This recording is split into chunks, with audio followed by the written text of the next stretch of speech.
El olor a diésel es el único perfume que un hombre necesita. Eso solía decir mi padre. Y yo, Anselmo, a mis 63 años, empezaba a creer que era una verdad absoluta. El asfalto es un amante celoso. Te da la libertad del horizonte, pero te cobra con la soledad de la cabina. Mi camión, la Poderosa, una Kenworth W900 que rugía como un león viejo, era mi hogar, mi confesionario y a veces mi prisión. Llevaba 40 años en esto, desde que la carretera era una promesa y no una sentencia.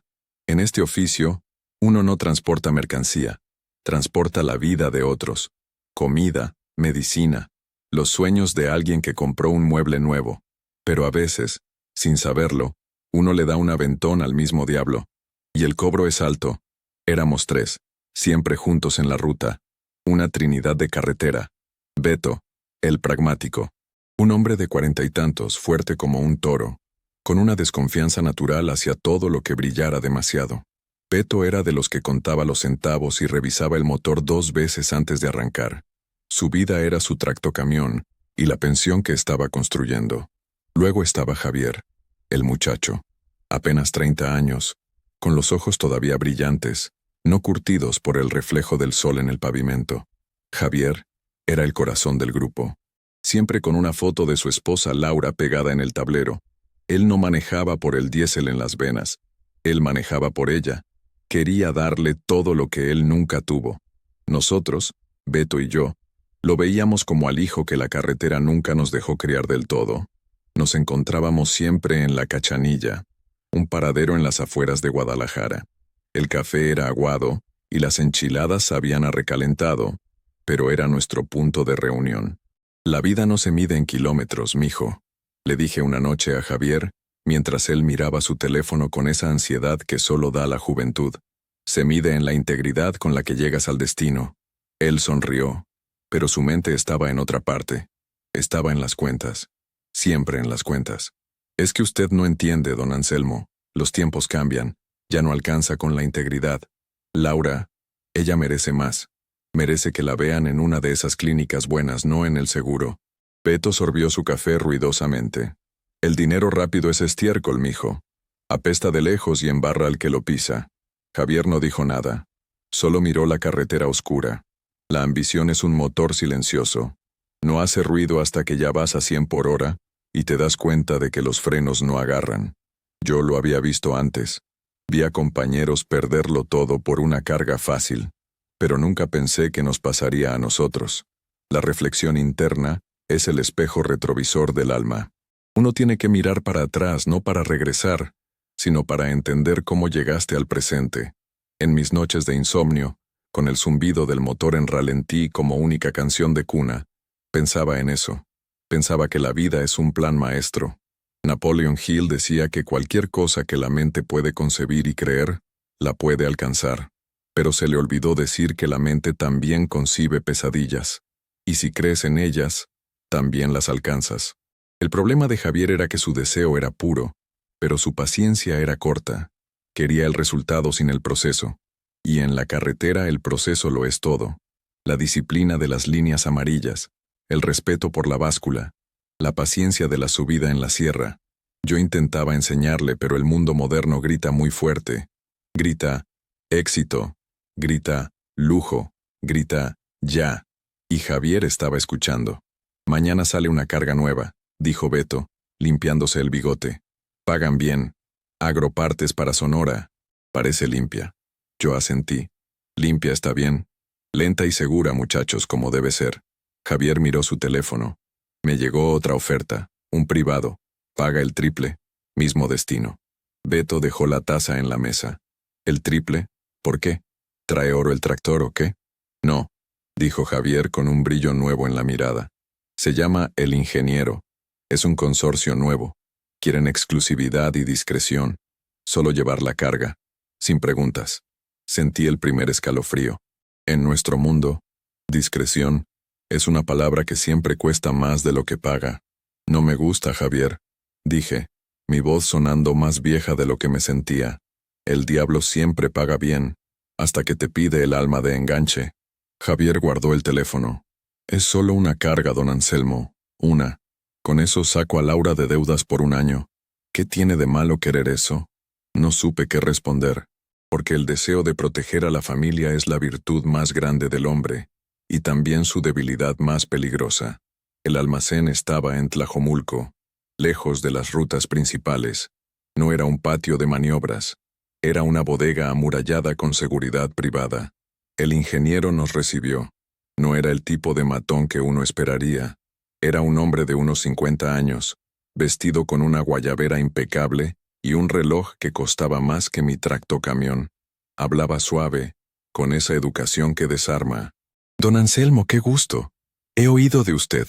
Dicen que es una leyenda. Y usted, Beto. Y el joven Javier. Necesito hombres de palabra, no empleados. Su oficina era minimalista, pero el aire acondicionado estaba helado y olía a un perfume caro, de esos que no se anuncian. El trabajo es simple, dijo, ofreciéndonos un café que sabía a gloria. Equipo de precisión agrícola, sembradoras de alta tecnología. Van para una hacienda en el desierto de Sonora. El cliente es reservado. Le gusta la privacidad. Por eso la tarifa. Beto, siempre directo, preguntó, ¿por qué 3 camiones para 3 máquinas? Podríamos llevarlas en uno. El ingeniero sonrió. Ah, pero es que son delicadas. Muy delicadas. Y el cliente paga por el espacio y el cuidado.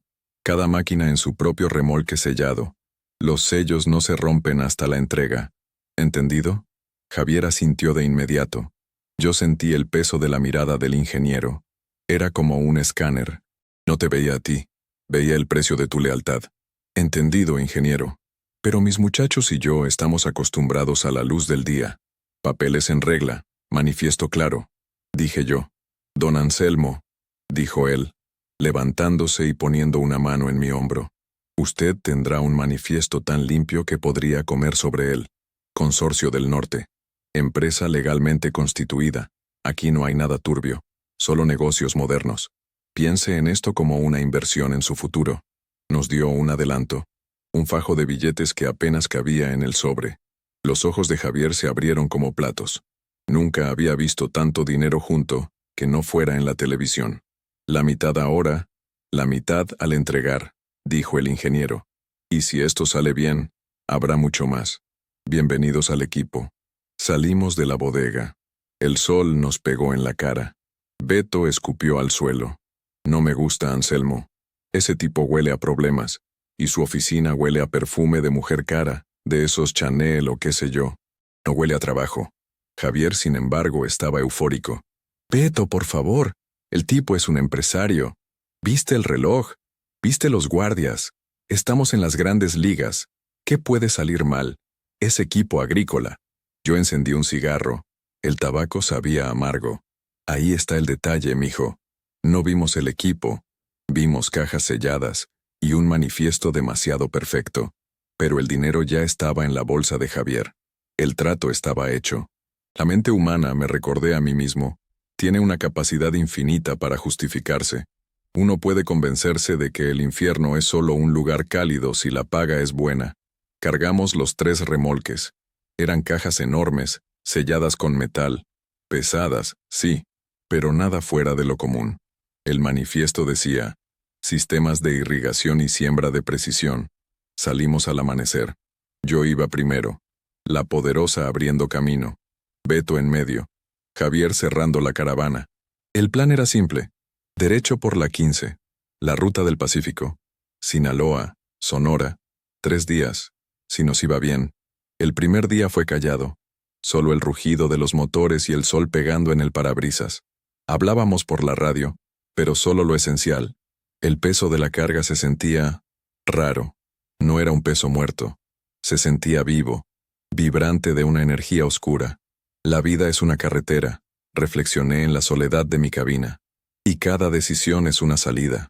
Algunas te llevan a casa, otras a un despeñadero. El truco es saber leer las señales. Pero, ¿y si las señales están diseñadas para engañarte?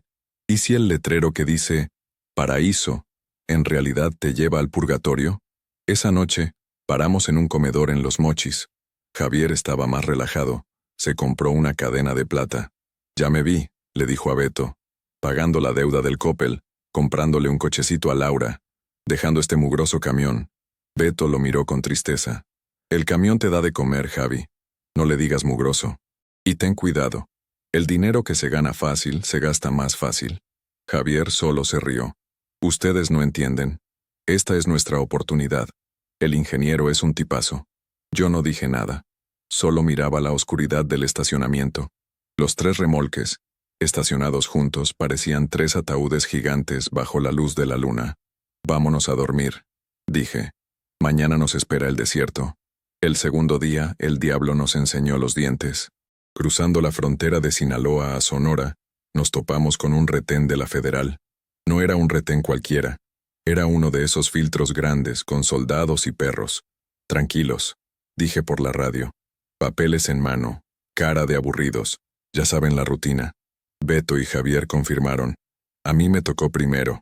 El Federal, un hombre joven con cara de pocos amigos, revisó mis papeles. Don Anselmo, 40 años manejando. Ya mero se jubila, ¿no? Ya mero, jefe. Llevando la comida a la gente. Respondí con la sonrisa ensayada. Miró el manifiesto. Consorcio del Norte. Equipo agrícola. ¿Para el desierto? Así es, mi jefe. Cosas modernas. Para sembrar sin agua, dicen.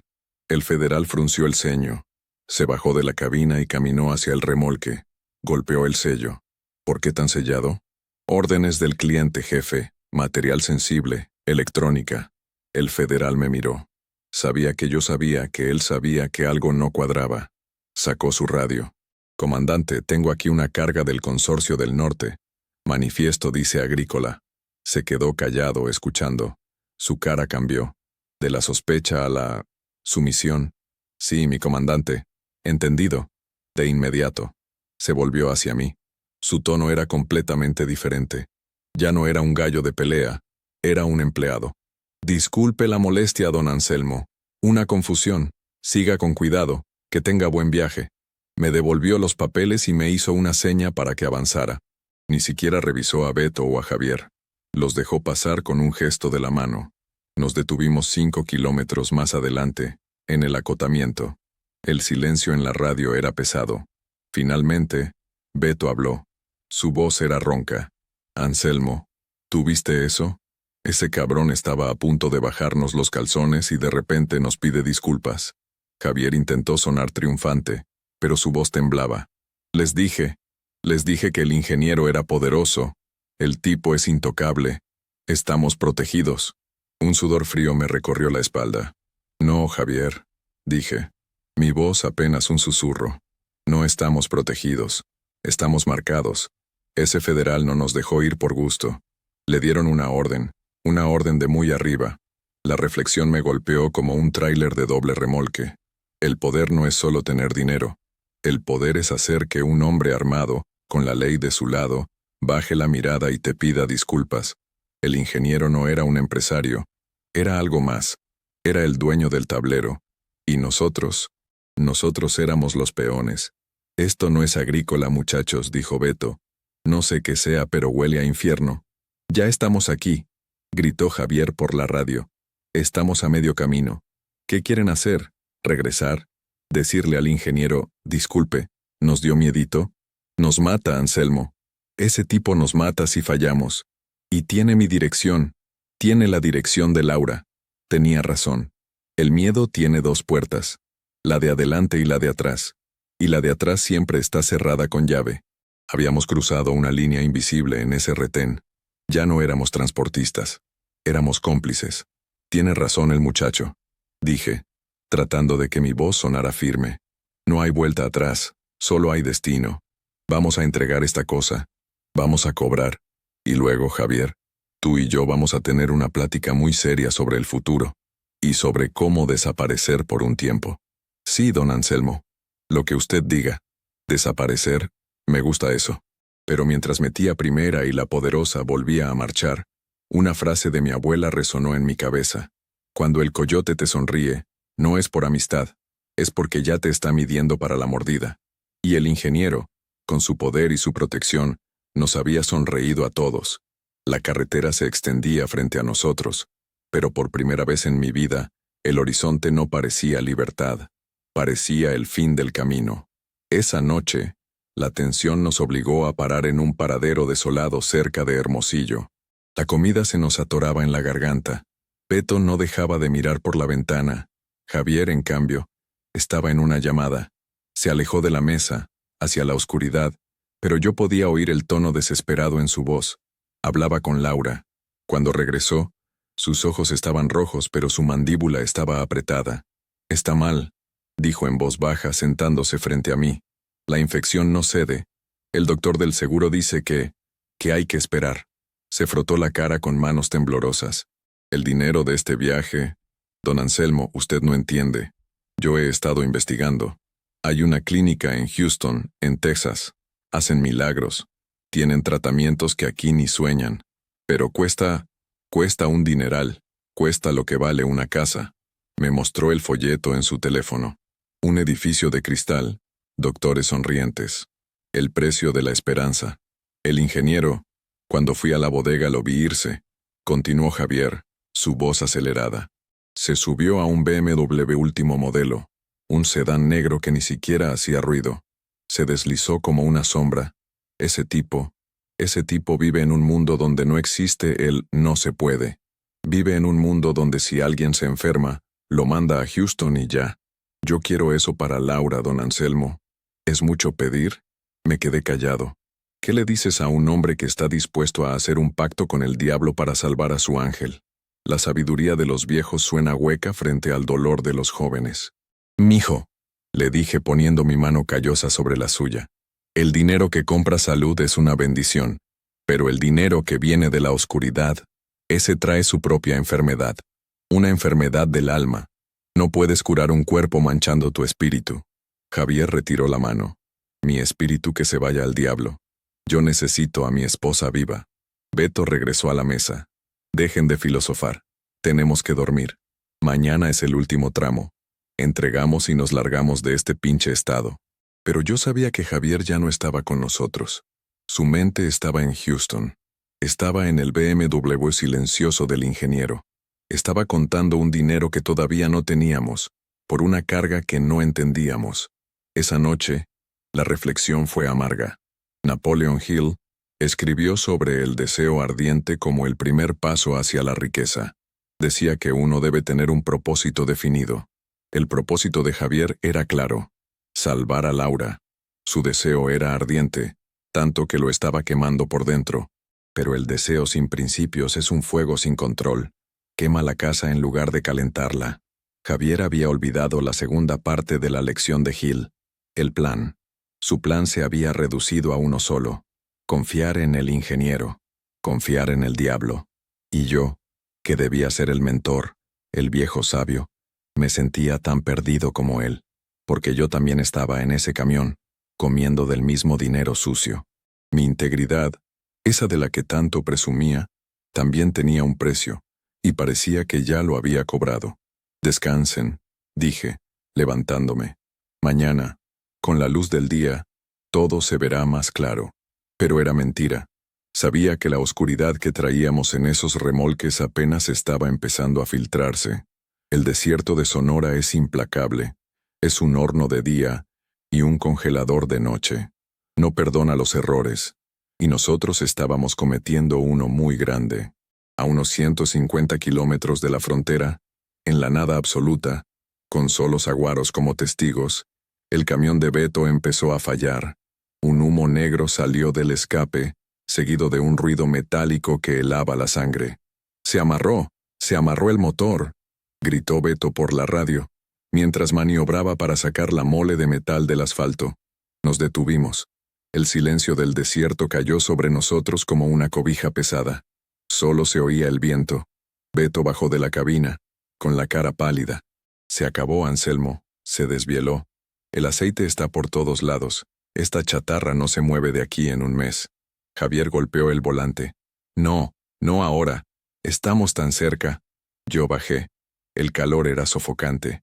Revisé el motor de Beto. Tenía razón. Estaba muerto. Una biela había salido disparada por el costado del bloque.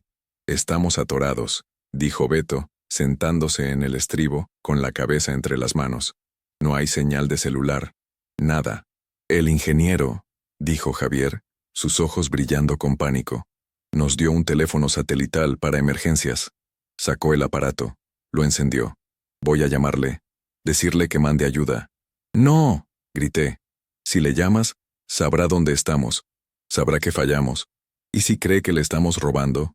¿Qué crees que haga, Javier? El pánico se apoderó de él. Estaba atrapado entre el motor muerto y el miedo al ingeniero.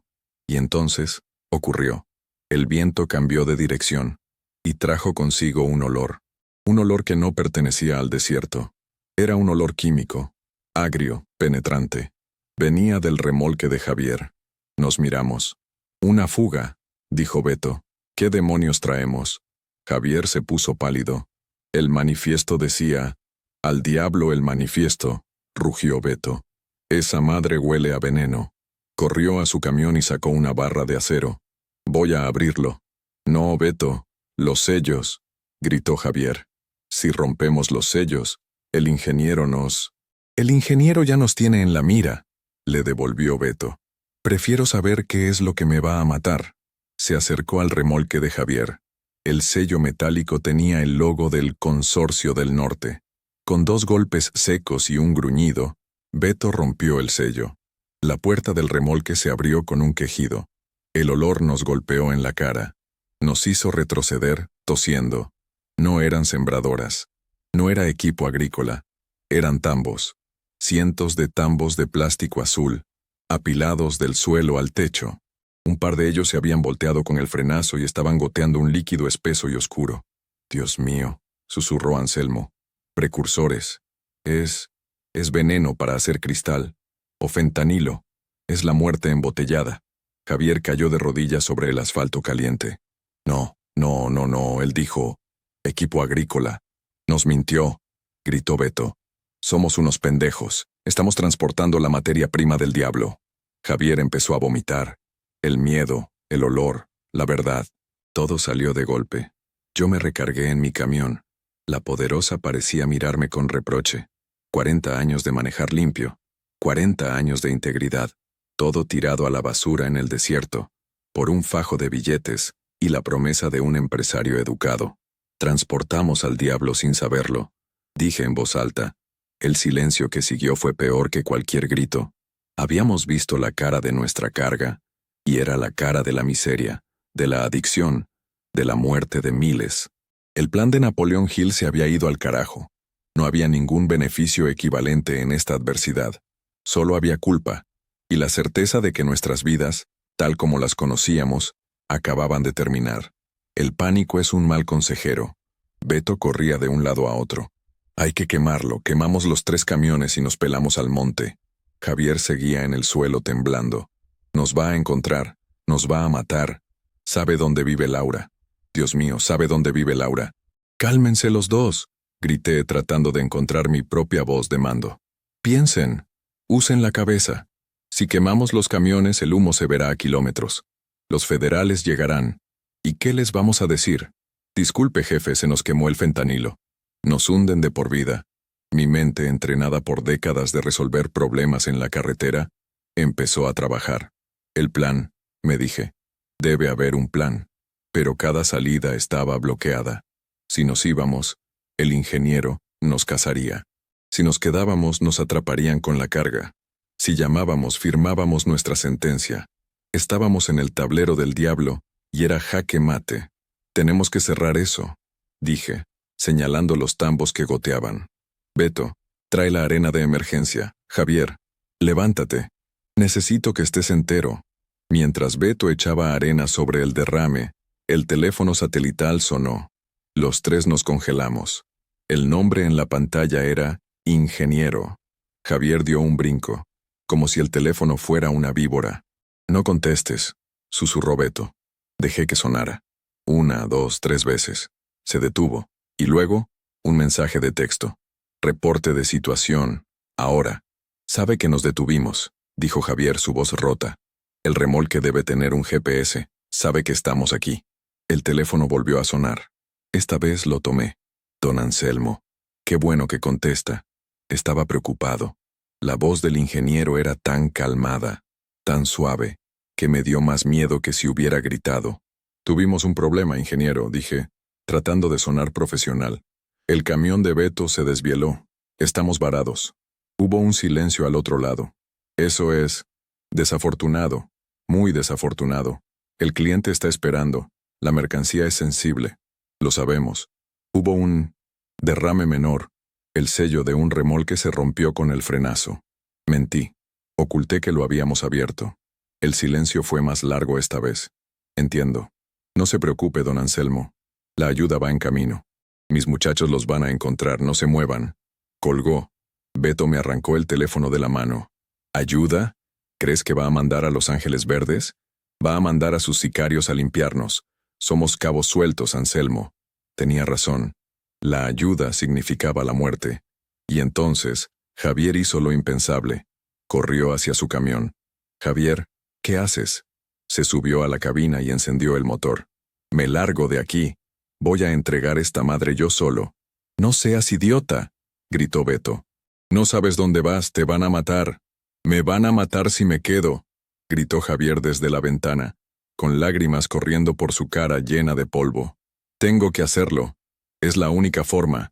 Si entrego la carga tal vez me perdone. Tengo que salvar a Laura. Javier, no lo hagas, le supliqué. Ese dinero está maldito. ¿No lo ves? Te está costando el alma. Él me miró. Fue la última vez que vi sus ojos. No eran los ojos del muchacho que yo conocía. Eran los ojos de un animal atrapado en una trampa. Usted me enseñó a terminar el trabajo, don Anselmo. Voy a terminar el trabajo. Si sobrevivo, le compraré a Laura ese bolso Chanel que siempre quiso, y nos iremos a la chingada de este país. Javier, grité. Pero era demasiado tarde. Javier metió primera. El camión cargado con veneno se sacudió y arrancó. Levantó una nube de polvo que nos cubrió a Beto y a mí. Lo vimos alejarse por el asfalto, un punto negro desapareciendo en el calor del desierto. Idiota, masculló Beto pateando el suelo. Acaba de firmar su sentencia de muerte. Nos quedamos solos. 2 hombres viejos, un camión muerto, y el olor a químicos flotando en el aire. El sol empezó a caer. Tenemos que irnos, dije en voz baja. Si sus muchachos vienen, no pueden encontrarnos aquí. Irnos. ¿A dónde, Anselmo? Estamos en medio de la nada. Al monte, dije agarrando una botella de agua y mi pequeña maleta. Caminaremos hacia el sur, hacia la carretera. Que encuentren el camión vacío. Nos tomó horas. La noche del desierto nos cayó encima, fría y llena de estrellas que parecían burlarse de nosotros. Cada ruido nos hacía saltar, cada sombra parecía un sicario. Beto y yo, 2 veteranos del asfalto, reducidos a fugitivos en nuestro propio territorio. No hablamos. ¿Qué podíamos decir? Solo caminamos. Llegamos a la carretera principal al amanecer, sucios, deshidratados y rotos. Un colega trailero, un viejo conocido de la ruta de Mexicali, nos reconoció y nos levantó. ¿Qué les pasó, compadres? ¿Los asaltaron? Algo peor, Ramiro. Algo mucho peor, dijo Beto. Nos dejó en una central de autobuses en Santa Ana. Compramos 2 boletos de regreso a Guadalajara. El viaje de 30 horas fue una tortura silenciosa. Beto dormía a ratos, un sueño pesado, de agotamiento. Yo no pude cerrar los ojos. Cada vez que lo hacía veía la cara de Javier, su desesperación, su última mirada. Veía los tambos azules, sentía el olor. El teléfono satelital lo había tirado Beto en el desierto. Mi celular personal no tenía llamadas, ni de Javier, ni del ingeniero. Eso era lo más aterrador. El silencio. Cuando llegamos a Guadalajara, éramos fantasmas. Beto se fue directo a su casa. Me voy a encerrar, Anselmo. No me busques. No te conozco. Esto nunca pasó. Beto, tenemos que ir con Laura. Tenemos que decirle. Tú ve, dijo sin mirarme.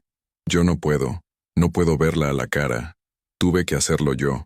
Fui a la pequeña casa que Javier rentaba en Tlaquepaque. Laura me abrió.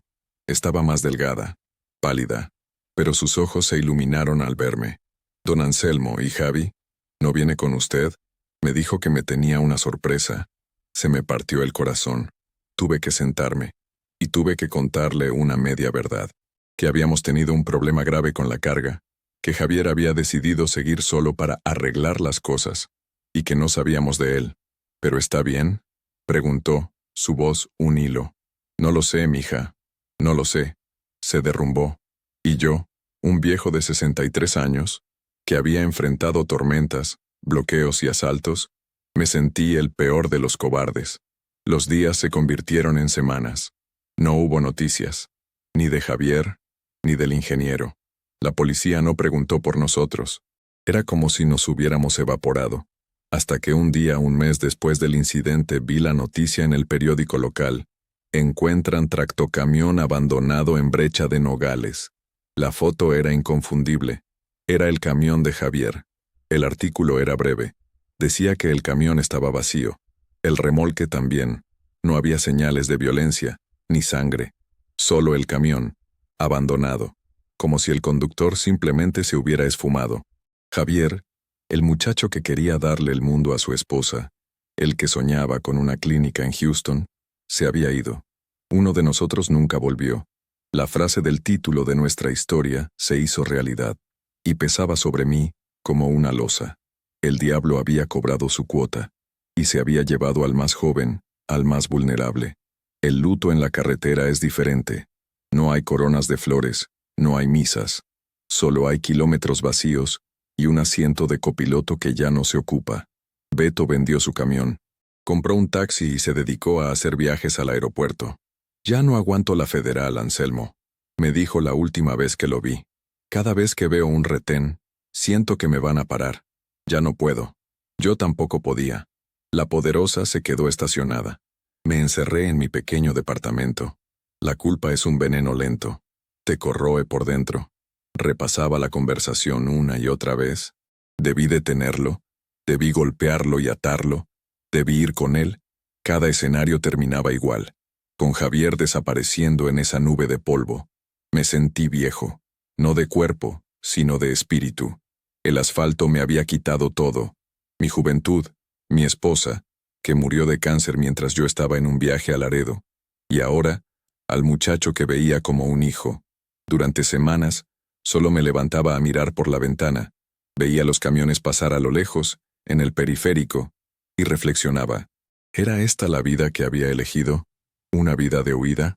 El ingeniero seguía ahí afuera, rico, poderoso, intocable. ¿Y Javier? Javier era solo un número, una estadística más de los desaparecidos en México. Y entonces, la tristeza se convirtió en algo más. Se convirtió en una rabia fría, una rabia calculadora. Recordé las palabras de Gil. Cada adversidad, cada fracaso, cada angustia, lleva consigo la semilla de un beneficio equivalente o mayor. ¿Cuál era la semilla aquí? No era venganza, dinero, porque la venganza solo trae más dolor. Era justicia. Una justicia a mi modo, a la modo del camionero. Javier no había desaparecido. Se lo habían llevado. El ingeniero había cobrado su deuda. Pero lo que el ingeniero no sabía era que los viejos camioneros tienen algo que sus sicarios y sus BMWs no tienen. Paciencia. Y una red de contactos más grande que la de cualquier compañía telefónica. El diablo no gana, ingeniero, dije en voz alta a la pared de mi sala. No mientras yo respire. Empecé mi plan. No era un plan de violencia. Era un plan de información. La violencia es ruidosa. La información es silenciosa y letal. El primer paso era entender al enemigo. El ingeniero era poderoso, sí, pero los hombres poderosos tienen estructuras. Y las estructuras se pueden derrumbar. Encendí a la poderosa. El rugido del motor fue como un bálsamo. El olor a diésel me devolvió la vida. Pero esta vez, no iba a transportar carga. Iba a cazar. Volví a la carretera, pero no como un transportista. Volví como un fantasma. Empecé a visitar los paraderos. La Cachanilla, el Cien, el Mezquite.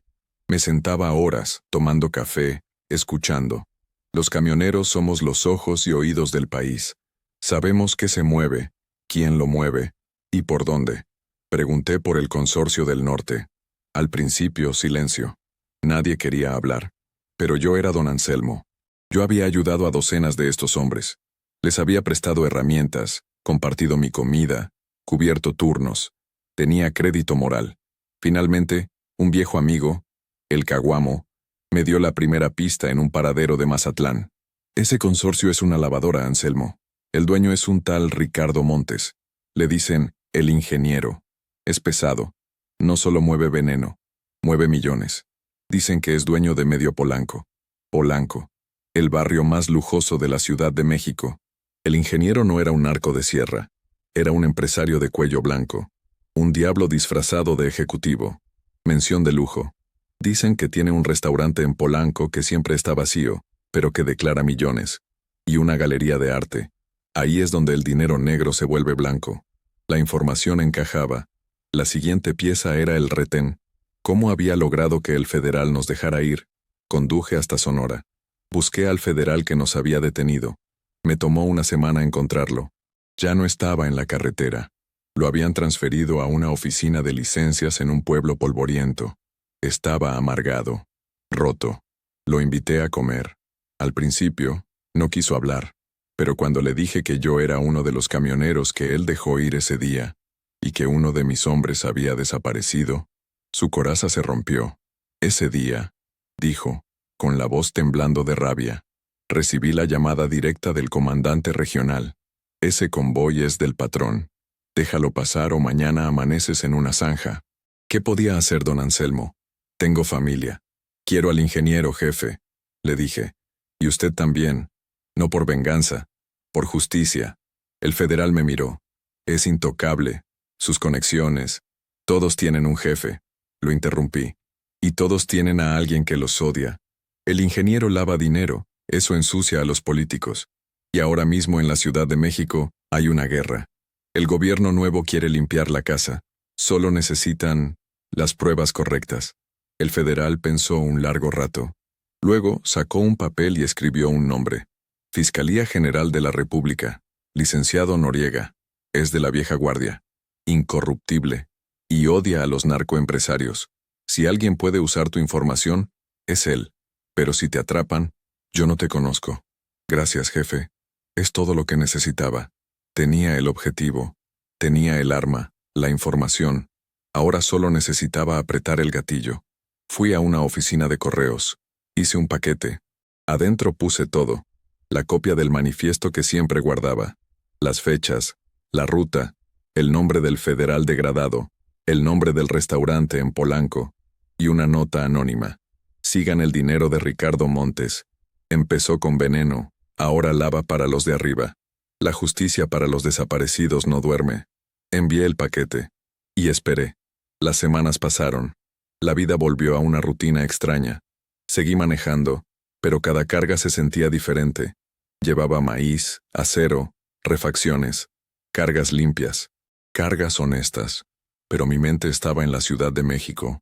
¿Habría llegado el paquete? ¿Le habrían hecho caso? El silencio era ensordecedor. Empecé a dudar. ¿Qué podía hacer un viejo camionero contra un imperio? Mi plan, inspirado en la paciencia y la estrategia, de repente me parecía ingenuo. Tal vez Beto tenía razón. Tal vez solo debíamos escondernos. Una mañana, estaba en un paradero en Querétaro.